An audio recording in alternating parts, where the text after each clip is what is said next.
சிப்பிக்குள்ளால எப்படி தெரியுமா முத்து வருகிறது? இந்த சிப்பிகள் எப்போது மேலே வருகிறது இல்லையா? இந்த சிப்பிகள் ஏதோ ஒரு காலத்தில் மேலே வருமா, அதிகமாக அது தண்ணீருக்கு அடியில் தான் கிடக்குமா. இது மேலே வருமா, ஆள் நடமாட்டம் இல்லாத நேரத்தில் மேலே வருமா. மேலே வந்து என்ன செய்யுமா, அது அப்படியே சுவாசிக்கும். அப்படியே சில மீன்களை பார்த்தீங்கன்னா ஆளாத நேரம் அப்படியே வாயை வச்சு சுவாசித்துட்டு இருக்கு. இதே போல் சிப்பிகள், அதில் முத்து இருக்காது, சிப்பிகள் மேலே வந்து அப்படியே வாயை வைத்து சுவாசிக்கும் போது சின்ன கண்ணுக்கு தெரியாத மணல், நமக்கு கண்ணுக்கே தெரியாது, யாருடைய கண்ணுக்குமே தெரியாது, மணல் தெரியாம உள்ளால போயிருமா. இது உள்ளால போன பிறகு இது ரொம்ப கஷ்டப்படுமா. இந்த சின்ன கண்ணுக்கு தெரியாத மணலா இருந்தாலும் அந்த சிப்பிக்குள்ளால போய் அது ஆங்காங்கே அது அசைய தொடங்கும். அந்த குடல் பகுதியில் அங்கும் இங்கும் அசைந்து அது உராய்ந்து ரத்தம் கசியுமா. அதனுடைய சரீரத்துக்குள்ளாலே ரத்தம் லைட்டாக கசியுமா.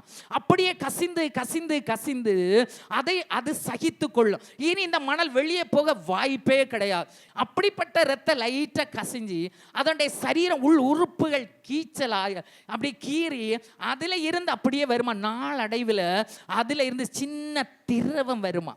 அந்த மணல் போன சிப்பி இனி கடலுக்கு மேலே வரவே செய்யாது. அதுக்கு உள்ளால இந்த மணல் இருந்து இந்த திரவம் உருவாகுது பாருங்க, இதுவும் சேர்ந்து அதுல உருவாகுது. ஆமே, முத்து உருவாக ஆரம்பிக்கமா ரக்கமானா தூனாமானா அபலபரபரிபிலிபி. ஆமே, முத்து உருவாகுமாம் தெய்வ பிள்ளையே. அந்த முத்து உள்ளால இருந்து அப்படியே உருவாகி அது முழுமை பெறுமாம். அல்லேலூயா. அந்த சிப்பி தான் விலையேற பெற்றதாய் அநேக லட்சங்களுக்கு அநேக கோடிகளுக்கு விற்கப்படுகிறது தெய்வ பிள்ளையே.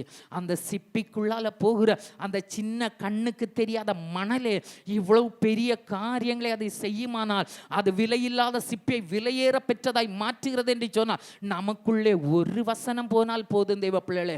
ஒரே ஒரு வசனம் நமக்குள்ளே போனால் நமக்குள்ளேயும் உருவாகும். இயேசு உருவாகுவா. இயேசு கண்ணுக்கு தெரியாது தெய்வ பிள்ளைய உருவாக நம்மை கர்த்தர் விலையேற பெற்ற மகளாக விலையேற பெற்ற மகனாக மாற்றுவதில் மாற்றமே இல்லை. ஆமே, வார்த்தை உள்ளால விழுந்தான் நிச்சயமா விடுதலை தான்.